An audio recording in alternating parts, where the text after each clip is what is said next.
there guys, so I am recording this tutorial on a day when the heat index in DC is about 101 degrees and the sweat is just like pouring down me right now, so you'll forgive me if I blink occasionally when the sweat gets in my eyes. But anywho, last week we played around with isolated and flower, or as some of my commenters reminded me, it's also called an in-spin throw. Basically throws where you want to keep the movement of the poi rotating, right? Now, this week we're going to talk about a slightly different approach to throws, one that involves minimizing how much they rotate. And just like last week, we're going to start in a place where we're kind of playing around in this isolated throw in wheel playing kind of place, right?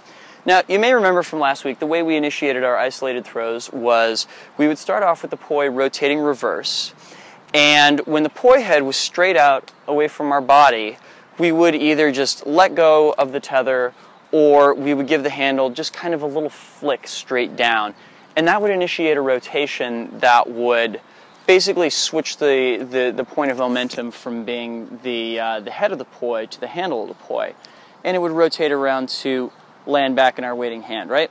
Okay, this week we're going to play around with a slightly different technique. Rather than giving that handle a flick down, we're going to give it just the lightest touch up, like that. Now, the head of the poi, thanks to gravity, is going to run out of momentum eventually, and it doesn't take long after it's left your hand for that to happen.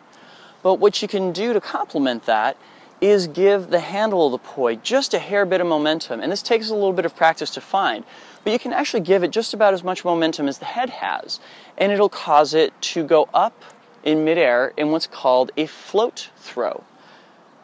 Named, of course, because it looks like the poi is kind of floating in midair, right? Practice this a whole bunch. This kind of a light touch, this is going to be very, very helpful for a lot of the stuff we're going to be playing with today. Cool. So, once you've got that light touch down, let's dial it back up again and see what we can do using this same kind of feel. So, from this place where we're kind of giving it the light touch straight up, let's instead give it a heavier touch straight up. Let's give it as much energy up as you would have down for this throw, yeah? In which case, what winds up happening is we're doing an isolated throw once again, but the handle is rotating around forwards instead of reverse, as it was with the isolated throws that we did last week, right? Cool, right? Now, here's a really crazy thing that you can do with this. As I'm looking at you guys head on, I can throw the momentum of that handle up, but I could just as easily say throw it to the side and initiate what's called a plane shifted throw, like such, right? And the key here is to make sure that that head has just a little bit of momentum left on it. Otherwise, what tends to happen is you get this awful little death spiral throw that goes down instead of hovering in midair and giving you that nice float feel, right? Cool. You can also do this kind of thing with both hands. The key here is that you want to get one hand to release just slightly higher than the other hand. The reason being that ensures that the tethers do not get in each other's way. And it creates this really lovely tabletop feel for your audience.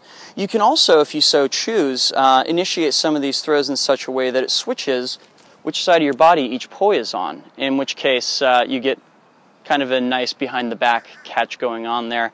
And all I'm doing there is basically I'm switching my stance from left foot forward to right foot forward and reaching my left arm back around into the small of my back to try and catch the poi that my right hand just threw, right?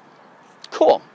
So just like we did last week when we took the isolated throw, which of course always reverses the direction of the poi, we're going to take it across our bodies in wall plane such that we can get in throws that maintain the direction of the poi, right?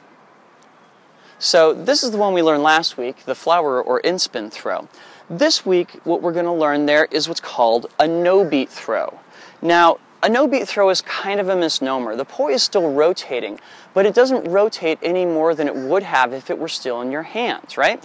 And of course, when you learn split time same direction, especially in wall playing like this, you rapidly come across a problem that the two poi can't be any closer than about a poise length apart, or else they will tangle somehow, or you'll have to wrap your arms around in some kind of configuration in order to keep them from getting caught up in each other.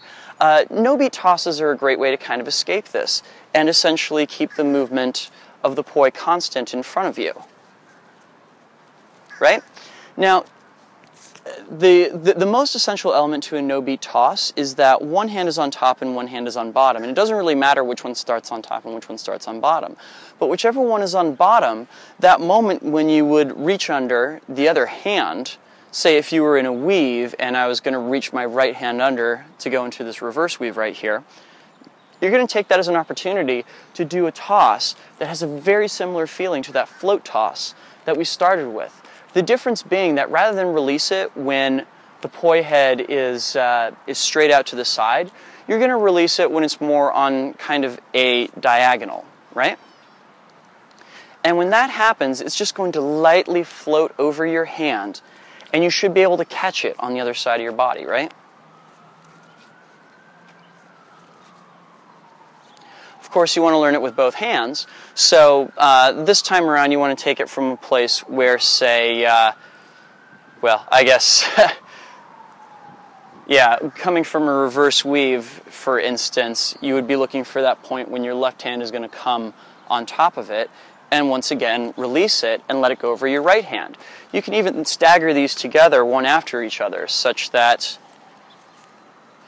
you wind up doing no beat after no beat, and try and see how many of those throws you can get in before you drop one, right? No beats are like a relatively new and sexy thing in the world of poi. People are still figuring out what we can do with them, so I really urge you guys to experiment around with them and see where you can get those no beat tosses to go. One thing I haven't covered at all is how you can make these different throws work with your body. For example, what if you decided you wanted to do one of those flower tosses starting from behind your back and getting it in front of you, right? What if you wanted to initiate it from under your legs? All of these options are available to you guys. It just takes some experimentation to find them. So, I'm going to leave you guys with that and be back next Friday with another tutorial. So, thank you guys so much for watching, and I will see you next week. Peace.